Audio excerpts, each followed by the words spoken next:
The obsidian halls of the Valdrin Imperial Palace had never witnessed such humiliation. Commander Diana Chen stood before the crystalline throne, her combat armor still scorched from plasma fire, while the once mighty Emperor Zarthok trembled on his knees.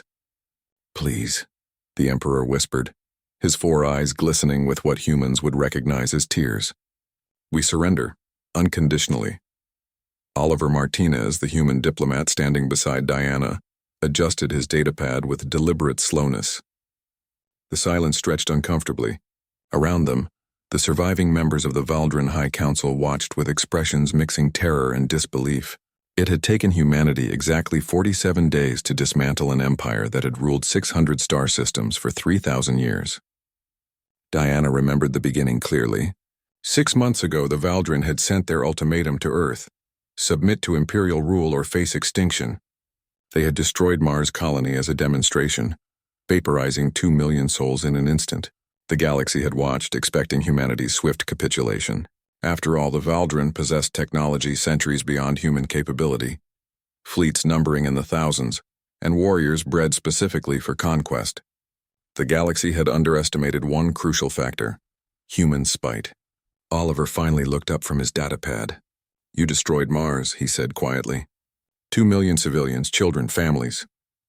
"We didn't understand," Zarthok pleaded. "Your species was unknown to us.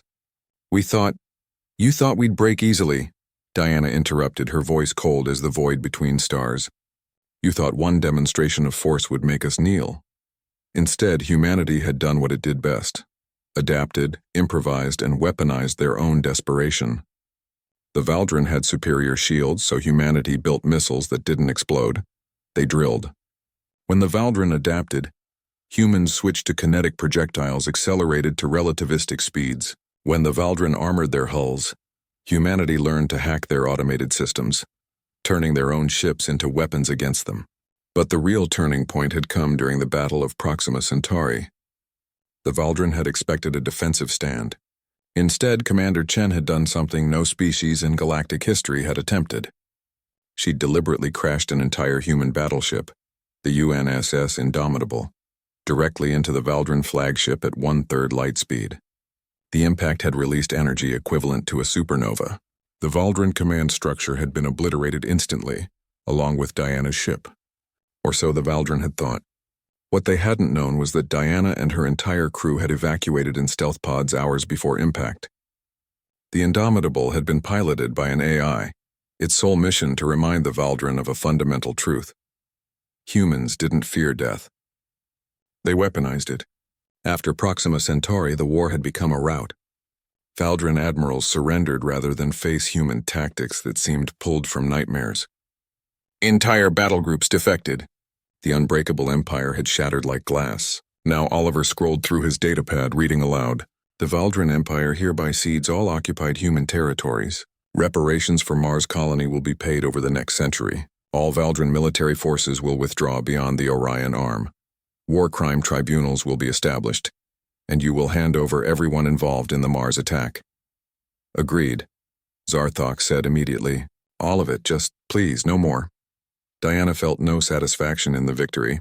She thought of Mars, of the children she'd never see again, of the families torn apart. But she also thought of what humanity had proven: that the galaxy's greatest predators could be beaten by sheer bloody-minded determination. Oliver wasn't finished. "One more thing. The Valdrin Empire will remain intact under one condition." Hope flickered in Zarthok's eyes. "Anything. You will broadcast this surrender across every corner of the galaxy. Every species, every civilization will know that humanity cannot be conquered, that we do not yield, and that anyone who tries what you tried will face the same fate." Oliver leaned forward. "You will make us the monster you feared we were, so no one else makes your mistake." The Emperor nodded frantically. Yes, of course." Diana turned to leave, Oliver following. As they walked through the palace halls past Valdrin nobles who pressed themselves against walls to avoid the terrifying humans, Oliver spoke quietly. "Did we go too far?" Diana thought about it. "They vaporized 2 million of us to make a point. We showed them that humans don't break, we break others. Maybe we went too far, maybe we didn't go far enough," she paused. "But now the galaxy knows humanity can be your friend or your nightmare. They chose for us."